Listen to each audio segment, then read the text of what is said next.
Bismillahirrahmanirrahim. Assalamualaikum warahmatullahi wabarakatuh. Bismillahirrahmanirrahim. Hamdanillah, salatan wassalaman ala Sayyidina Muhammad ibn Abdillah Rasulillah wa ala sahbihi wa tabi'ih, amma ba'du.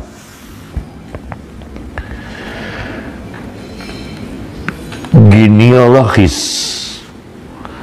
silsilah para habaib, para sadah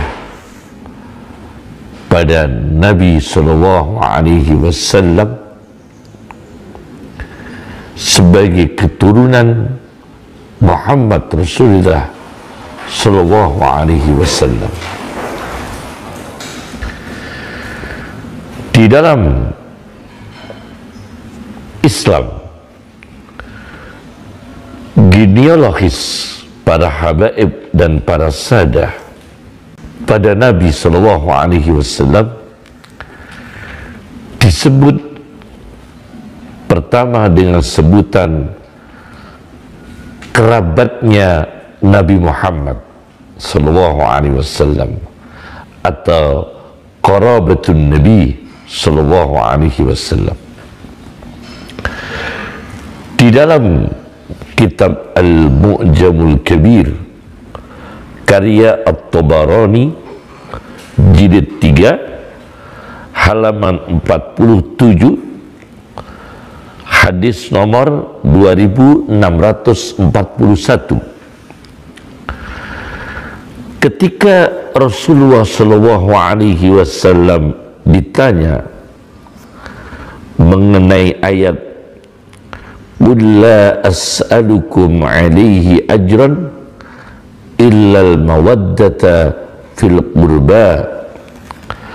Katakan, wahai Muhammad sallallahu alaihi wasallam, aku tidak minta kepada kamu sekalian atas dakwahku, atas tabligku suatu upah materi, illal mawaddata fil qurba, kecuali yang aku minta kamu sekalian menyayangi pada sanak kerabatku.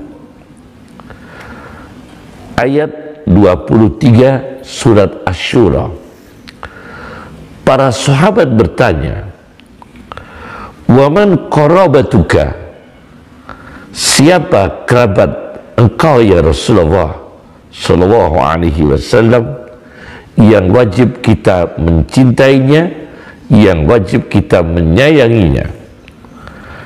Rasulullah mengatakan, Aliun wa Fatimatu wa ibnahuma, ialah Ali, Fatimah dan kedua anak Fatimah dan kedua anaknya Ali dan Fatimah, yaitu Hasan dan Husain. Yakni genealogisnya adalah para habaib, para sadah, ialah keturunan Hasan dan Husain, berujung pada Ali dan Fatimah radhiyallahu anhum, berujung pada Rasulullah sallallahu alaihi wasallam. Pertama disebut kerabat. Yang kedua, genealogis para habaib dan sadah pada Nabi Muhammad sallallahu alaihi wasallam disebut Ahlul Bait.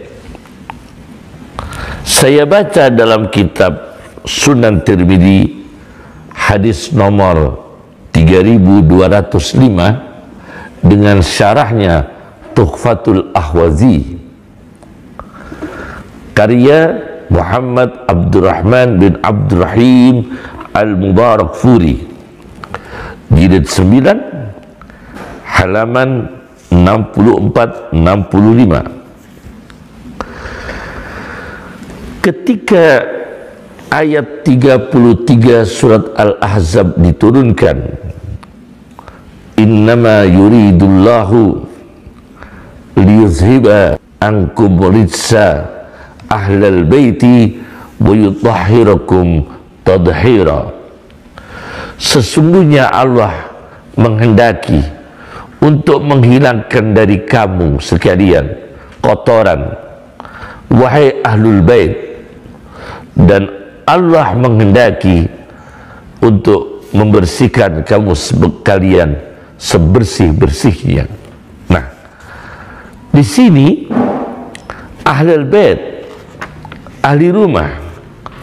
Siapa ahlul bait? Ayat ini turun, kemudian Rasulullah memanggil Fatimah, Hasan dan Husain. Fada'a Fatimata wa Hasanan wa Husainan fajalla lahum bikisa'in, kemudian menutupinya dengan baju. Ketiga-tiganya ini ditutup oleh Nabi dengan baju. Wa Aliyun khalfa dhahrih, sedangkan Ali di belakang punggung Nabi Muhammad sallallahu alaihi wasallam. Fajalla lahu bikisa'in, kemudian ditutupi dengan baju. Ada 4 manusia yang mulia: Ali bin Abi Thalib, Fatimah, Hasan dan Husain radhiyallahu anhu. Kemudian Rasulullah mengatakan, Allahumma haula'i ahlu baiti, ya Allah, mereka inilah ahli rumahku, ahlul baitku. Fa'adhib anhum rijsa, maka ya Allah, hilangkan kotoran dari mereka. Wa tahhirhum tadhira, dan jadikan mereka manusia yang bersih sebersih-bersihnya. Itu yang kedua. Yang ketiga, genealogis keturunan Nabi sallallahu alaihi wasallam, habaib dan sadah, disebut dalam Al-Quran ialah abna dan nisa, yaitu putra putri Nabi Muhammad sallallahu alaihi wasallam. Saya baca di dalam tafsir Al-Kasyaf. Tafsir ini secara teologi bukan ahli sunnah, tetapi Mu'tazilah. Tetapi dalam perkara ini tidak perkara Mu'tazilah, tetapi sama dengan ahli sunnah, yaitu masalah ahlul bait.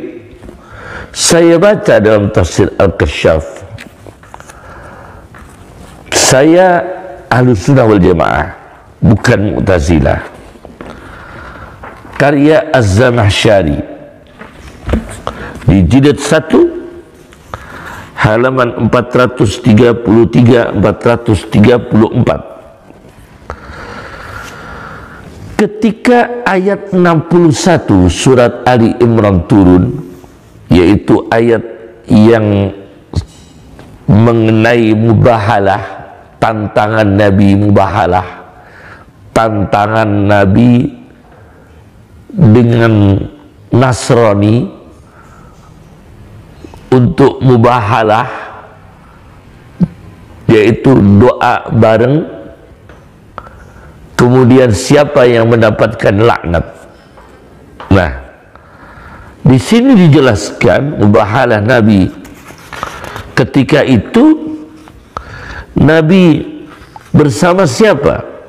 Disebutkan di dalam tafsir Al-Kasyaf, mendekap Husain, memegang tangannya Hasan, muhtadinan al-Husain, akhidan biyadil Hasan, memegang tangannya Hasan. Wa Fatimah tamshi khalfah, Fatimah berjalan di belakang Nabi sallallahu alaihi wasallam. Wa Aliyun khalfaha, Ali di belakang Fatimah radhiyallahu anhum. Kemudian Nabi mengatakan, idza ana da'autu fa'aminu, jika aku berdoa, kamu sekalian Ali, Fatimah, Hasan, Husain membaca amin. Maka Uskup Najran, tokoh dari Nasrani itu, menyuruh orang-orang Nasrani untuk mengurungkan tantangan mubahalahnya Nabi. Jangan berani menghadapi tantangan mubahalahnya Muhammad sallallahu alaihi wasallam. Uskup Najrani memerintahkan orang-orang Nasrani untuk membatalkan doa tantang-tantangan turunnya laknat dengan Nabi Muhammad SAW bersama keluarganya. Nah, di sini ayat ketika Nabi mengajak mubahalah, ta'alau nad'u abna'ana wa abna'akum, ayo kita undang, mari kamu sekalian, kita akan mengundang, kami akan mengundang anak-anak kami, wa abna'akum, dan kamu sekalian mengundang anak-anakmu, anak-anak kamu sekalian, wa nisa'ana wa nisa'akum, dan perempuan-perempuan kami kita undang, wa nisa'akum, perempuan-perempuan kalian kamu undang, kamu sekalian mengundangnya, wa anfusana wa anfusakum, diri kita dan diri kamu sekalian, summa nabtahil fanaj'al la'natallahi 'alal kadibin, maka kita mubahalah, kemudian kita menjadikan siapa yang mendapatkan laknat, ialah laknat akan turun pada orang-orang yang dusta. Di sini Rasulullah menyebut anak-anak Rasulullah, genealogis Nabi Muhammad disebut abna, yaitu anak-anak, anak cucu. Nah, berarti ada 3 istilah paling tidak dalam syariat, yaitu istilah qarabatun Nabi SAW, ahlu baitin Nabi SAW, abna'un Nabi SAW. Ini masalah pertama. Masalah kedua, peranan Arab punya pengaruh terbesar masuknya dan tersebarnya Islam, khususnya di Pulau Jawa. Peranan Arab, saya baca di dalam kitab Hadirul Alam Al-Islami,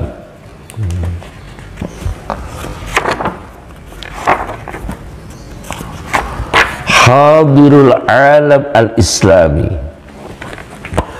dengan salinan bahasa Arab Ajaj Nuwaihid, jilid 1 halaman 349.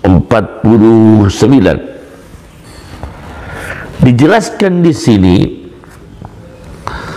wa kana fannul milakah balighan indal Arab ad-darajatal ulya, bahwa macam berlayar itu keahlian yang luar biasa, derajat tinggi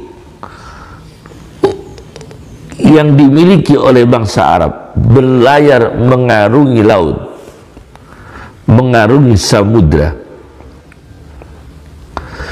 Disebutkan di sini mereka hobi, punya pengalaman tingkat tinggi dalam mengarungi lautan. Wa yaqta'unal bihar, melewati samudra bimazidil jur'ah wal iqdam, dengan kelebihan keberanian dan kemajuan. Wa kanat lahum khubratun zaidatun bituruqil bahriyah, mereka bangsa Arab punya pengalaman yang lebih mengenai lalu lintas laut, wal marasi, dan tempat-tempat berlabuh, wa niqatil khatti wal ikla', dan titik-titik transit dan berhenti. Hatta kana as-suyyah al-urubiyun, sehingga orang-orang Eropa yang merantau, yang melakukan perjalanan perantauan, mengembara, li awwali ahdi dukhulihim ila Asia, ketika awal masuknya orang-orang Eropa ke Asia, muftaqirina ilaihim, membutuhkan belajar pengalaman dari bangsa Arab, khususnya lalu lintas laut dan mengarungi lautan. Waqad khuliqal arabiyyu tajiran bi fitratihi. Fitrahnya bangsa Arab diciptakan oleh Allah keahlian berdagang. Waqad khuliqal arabiyyu tajiran bi fitratihi. Ini ada dalam kitab Khadirul Alam Al-Islami. Bangsa Arab diciptakan punya keahlian berdagang. Fitrahnya itu ahli berdagang. Khabiran bil amaliyah al-maliyah, punya pengalaman operasi-operasi yang terkait harta. Wal musawamah, tawar menawar. Wa tariqati tahdidi asmanil hubub wal bada'i, dan jalan untuk membatasi, untuk menentukan harga-harga biji-bijian dan dagangan. Wa ta'sisil mustaudaat, dan mendirikan tempat-tempat penyimpanan uang. Ini pengalaman orang-orang Arab.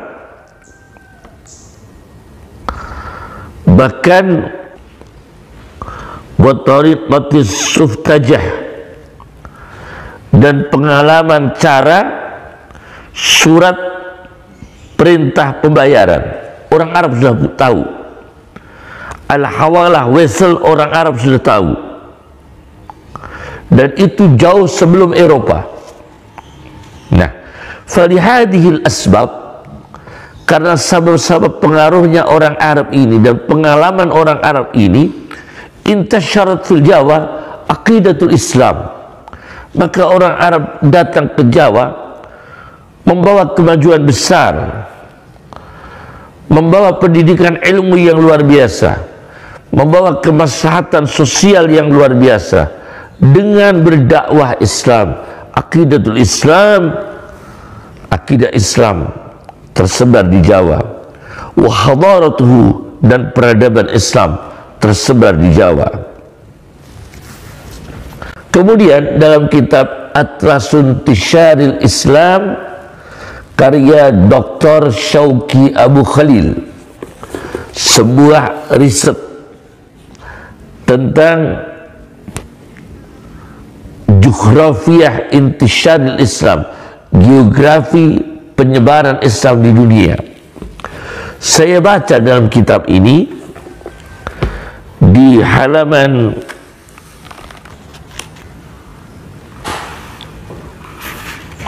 di halaman 174. Wa fi Jawa lam yufradil Islamu fiha biwasaila kharbiyah, bahwa Islam ini masuk ke Jawa pada aslinya, pada sebenarnya ekspansi Islam ke Jawa itu bukan dengan perang, bukan dengan biwasail kharbiyah, melalui perantara perang. Kemudian waraf'il Islam as-sukan ila mustawan al. Islam datang ke Jawa ini mengangkat penduduk Jawa pada level yang tinggi, minas saqafah, kebudayaan yang tinggi, warruqi, dan peningkatan ilmu pengetahuan, warruqi, dan peningkatan dari berbagai sisi positif. Dan awal yang mencoba memasukkan Islam ke Jawa yaitu dilakukan yang membawa keberhasilan yang luar biasa, sangat besar, ya, ialah di tangan Maulana Malik Ibrahim. nalat najahan,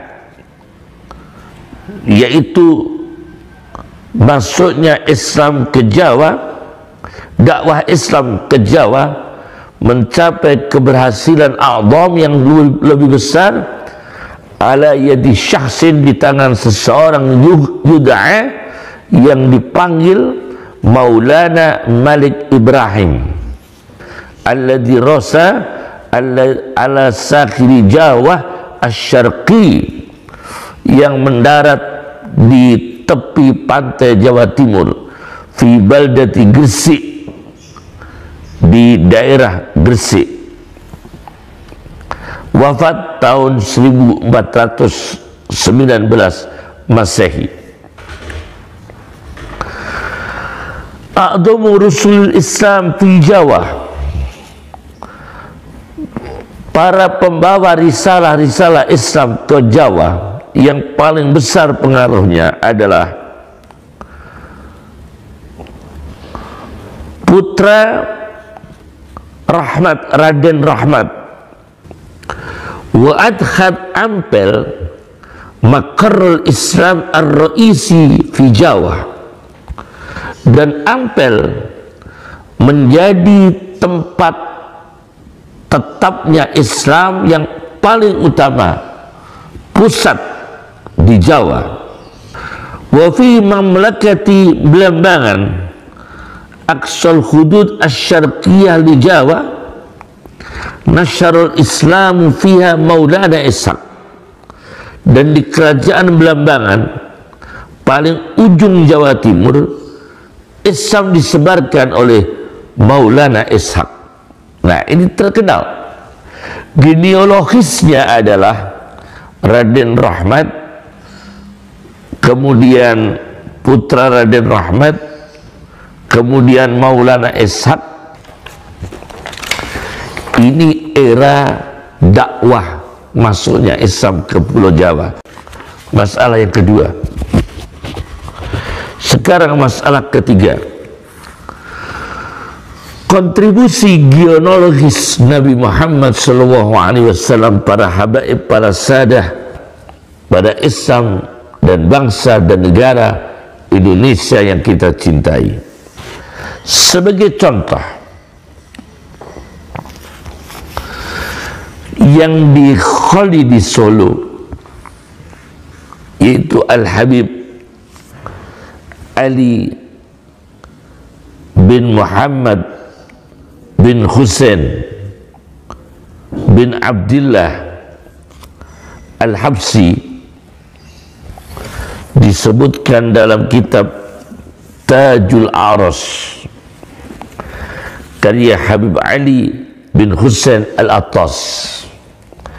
Tajul Aras jilid 2 halaman 158, halaman 156, 159, 165, bahwa yang punya Simtud Durar Habib Ali bin Muhammad Al-Habsi itu lahirnya di kota Kismin, di daerah Kismin, wilayah Tarim, dan dimakamkan di Syiyun, Sayyun, Hadramaut. Beliau Sahibul Haul Solo, Habib Ali bin Muhammad bin Husain bin Abdullah Al-Habsi, itu sempat berguru di Sirun dengan Habib Muhsin bin Alawi bin Saqaf. Habib Muhsin ini diceritakan di dalam kitab Tajul Aras, setiap bertemu dengan Habib Ali bin Muhammad Al-Habsi Sahibul Hal, setiap bertemu, refleksnya setiap beliau melihat, gurunya melihat, Habib Muhsin bin Alawi As-Saqaf melihat muridnya Sahibul Hal Solo, Habib Ali bin Muhammad Al-Habsyi, refleksnya beliau langsung mengatakan, in huwa illa abdun an'amna alaih, tidak ada lain dia kecuali hamba yang aku memberinya nikmat atas dirinya. Kemudian ayat lagi dibaca, wa nuridu an namunna 'alal ladzina istud'ifu fil ardi wa naj'alahum a'immatan wa naj'alahumul warisin. Dan aku menginginkan memberi anugerah atas mereka yang ditindas, dilemahkan di bumi, dan aku menjadikan mereka yang tertindas, yang dilemahkan menjadi pemimpin-pemimpin, dan aku jadikan mereka yang ditindas, dilemahkan menjadi orang-orang yang mewarisi. Nah, di sini selalu dibaca oleh gurunya setiap bertemu dengan Habib Ali bin Muhammad Al-Habsyi, Sahibul Hal, yang punya Simtud Durar.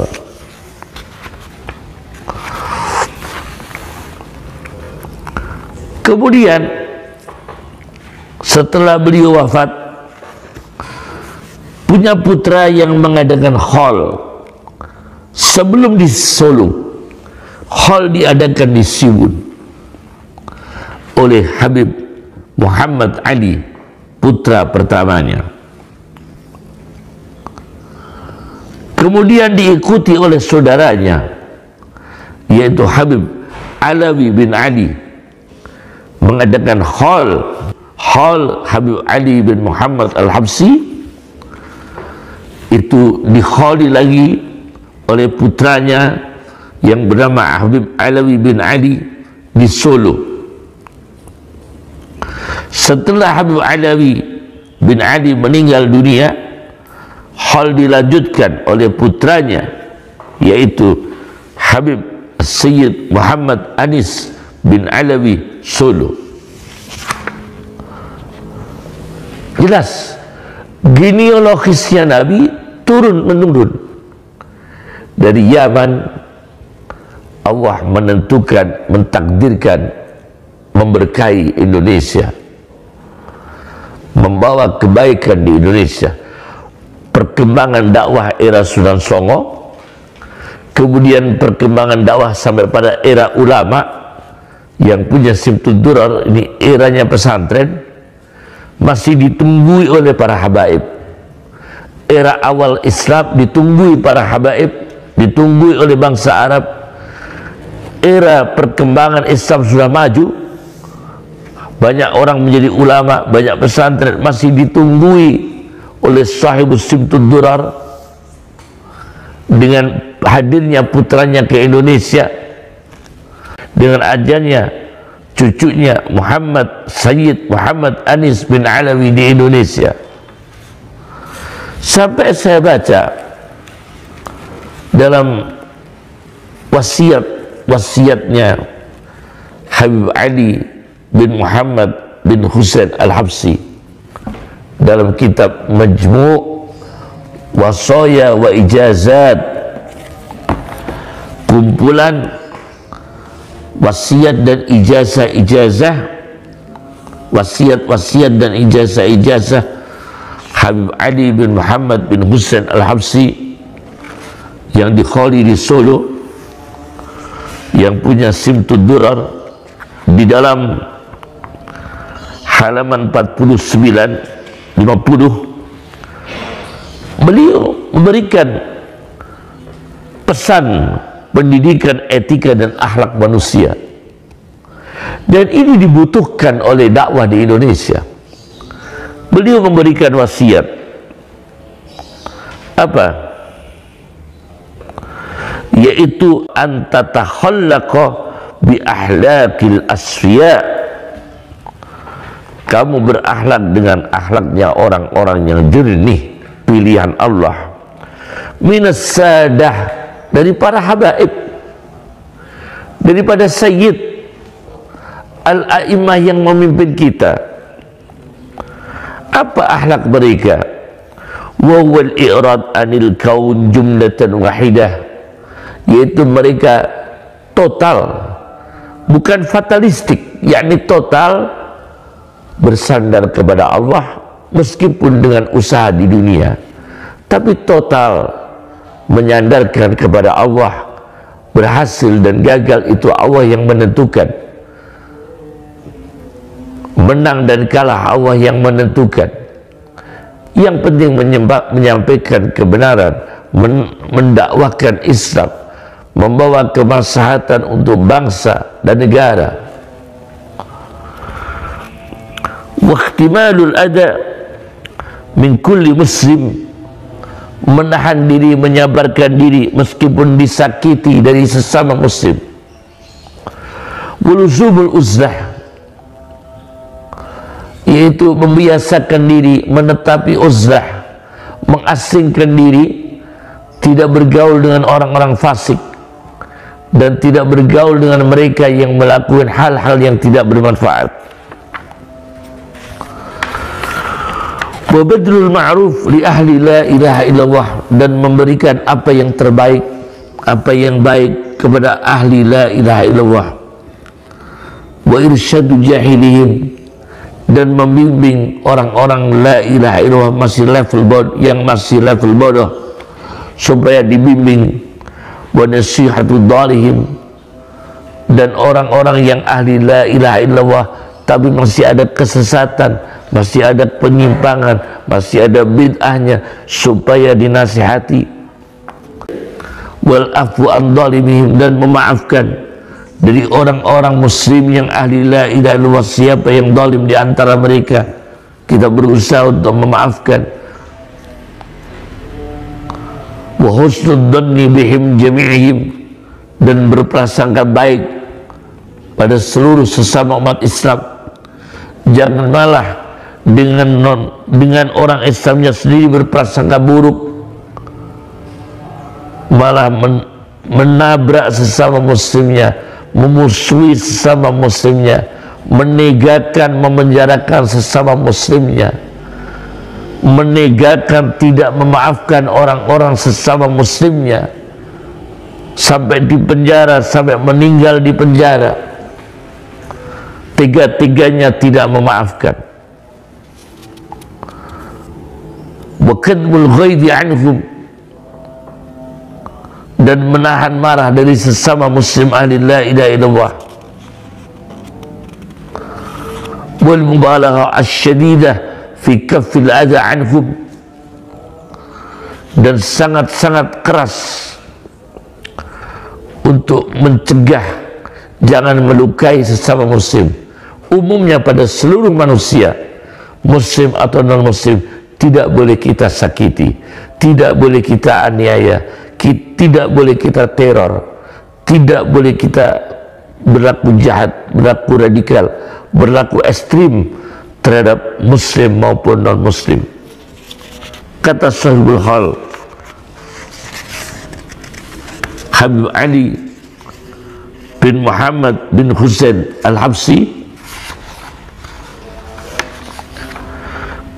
beliau mengatakan,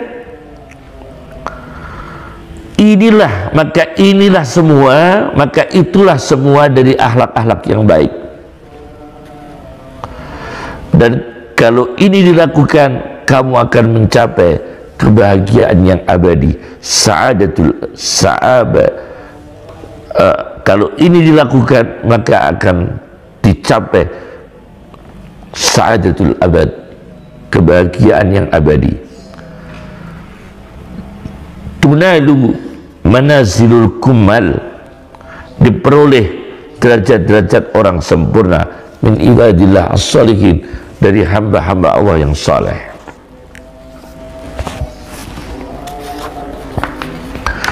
Kemudian pendidikan Sahibul Hal Solo di kitab Simtud Durarnya, kitab Simtud Durar yang berwarna hijau, halaman 62, beliau berdoa, waqfi syarral mu'tadin wad-dhalimin, dan cukupi ya Allah, kita jangan sampai ya Allah kena dampaknya dianiaya oleh kejahatan orang-orang yang melampaui batas dan orang-orang zalim.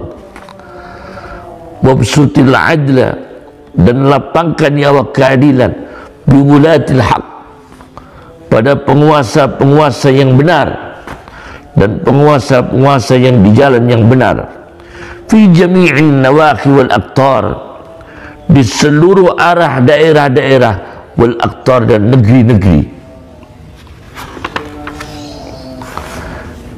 Ini masalah ketiga. Masalah keempat, kontribusi genealogis para habaib setelah abad modern.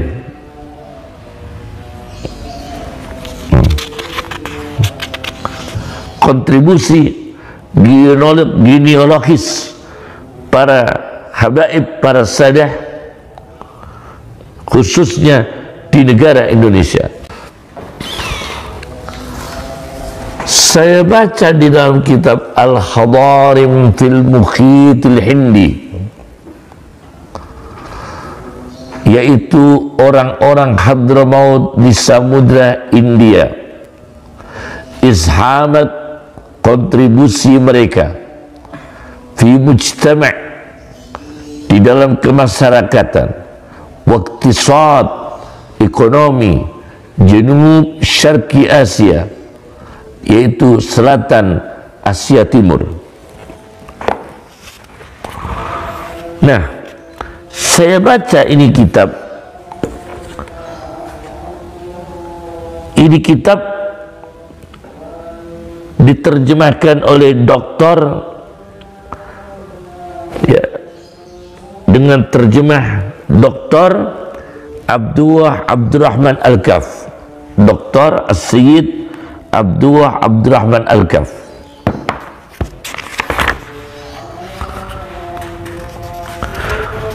Disebutkan di sini As-Sayyid Ahmad mempunyai area di halaman 210. As-Sayyid Ahmad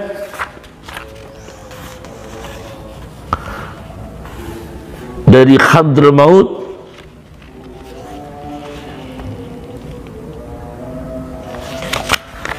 ke Indonesia berhasil dan mempunyai areal tanah yang luas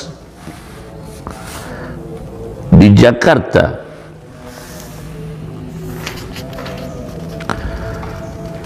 dan salah satunya adalah putra-putranya As-Sayyid Ahmad adalah Ali, mewarisi tanah yang di Menteng.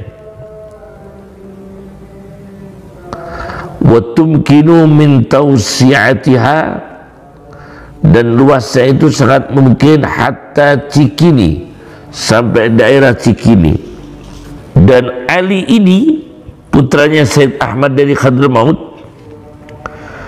orang yang dikenal laqad urifa Aliyun kada'iyatin Islami, seperti pendakwah Islam pada umumnya, nadala, berjuang, diddal istimar al-Hollandi, berjuang melawan imperialis Belanda. Asalnya ibunya itu meninggal, ibunya Ali ini meninggal, dia masih umur 6 tahun. Maka dia dikirim ke Hadramaut untuk belajar di Hadramaut, membawa tradisi-tradisi Arab ketika itu, dan menimba ilmu-ilmu agama dan studi bahasa, dan mempelajari pelajaran-pelajaran dari kehidupan yang keras,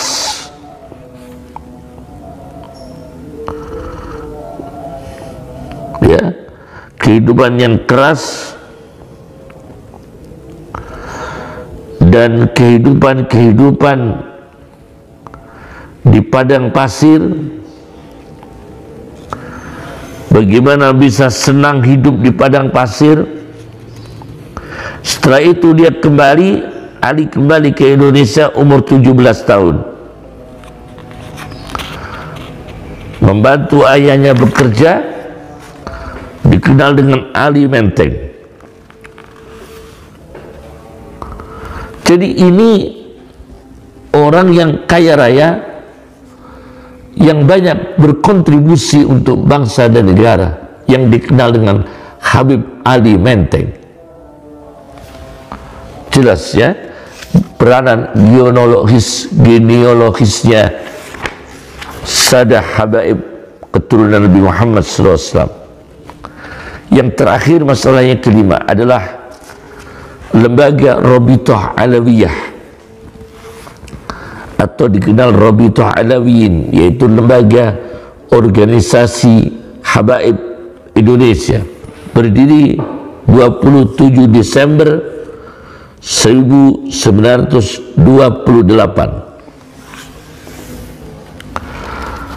Lembaga riset genealogis keturunan Nabi itu dimiliki oleh Rabithah Alawiyin.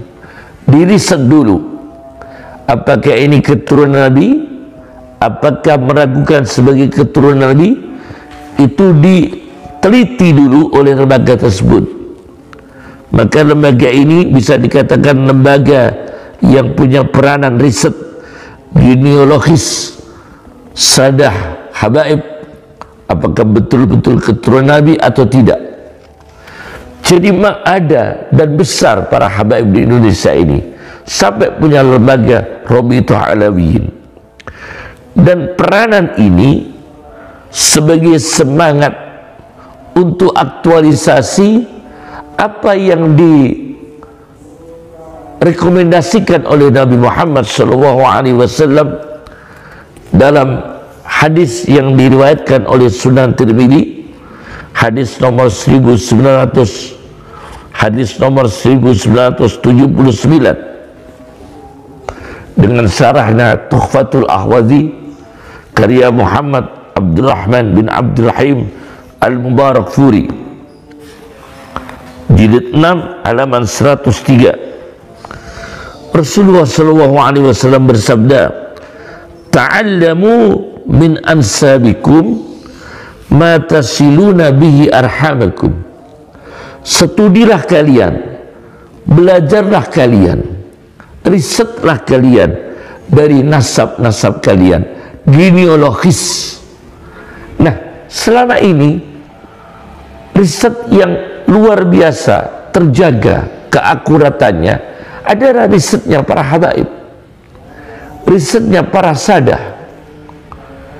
Itu punya data-data tercatat, terbukukan sesuai dengan rekomendasi Nabi supaya mempelajari nasab. Mata silu Nabi arhamakum, dengan studi itu kamu akan menemukan, akan mempelajari dengan apa kamu bisa silaturahmi dengan saudara kalian, dengan kerabat kalian, sesama para habaib, sesama para sadah. Ta'allamu min ansabikum ma tasiluna bi arhamakum. Jadi kehadiran lembaga Rabithah Alawiyin ini mewakili umat Islam untuk meneliti sebuah riset ilmiah dengan tim yang kredibel dan ahli dalam bidangnya untuk meneliti mana habaib, mana yang bukan habaib, mana sadah, mana yang bukan sadah. Dan riset ini memang direkomendasikan oleh Nabi SAW untuk riset genealogis, yaitu riset silsilah, riset nasab. Lebih-lebih nasabnya Nabi Muhammad SAW. Jadi jangan sembarangan mengatakan habaib di Indonesia ini meragukan. Jangan sembarangan mengatakan habaib di Indonesia ini benar atau tidak meragukan. Kalau memang diakui oleh Rabithah Alawiyin, Rabithah Alawiyah, dan ma'ruf dengan silsilah yang kuat, dengan data yang kuat, itu kita cukup. Kalau Anda mengatakan itu tidak cukup, silsilah di Indonesia ini sejarahnya bisa bubar. Di Indonesia ini sejarah-sejarah daerah, cerita-cerita wali di daerah, apakah punya data yang ilmiah semua? Yang sudah terbukukan, yang sudah jelas melakukan riset-riset ilmiah, yaitu data-data para habaib, para sadah yang ada di Rabithah Alawiyin, dan mungkin ada di lembaga-lembaga habaib yang lain, bisa di Yaman, bisa di Mesir, atau di negara-negara lain. Jadi jangan sembarangan mengatakan habaib di Indonesia ini meragukan betulkah keturunan Nabi atau tidak. Ini tidak bisa, ini seperti ini. Ucapan seperti ini jauh dari ilmiah dan kenyataan. Assalamualaikum warahmatullahi wabarakatuh.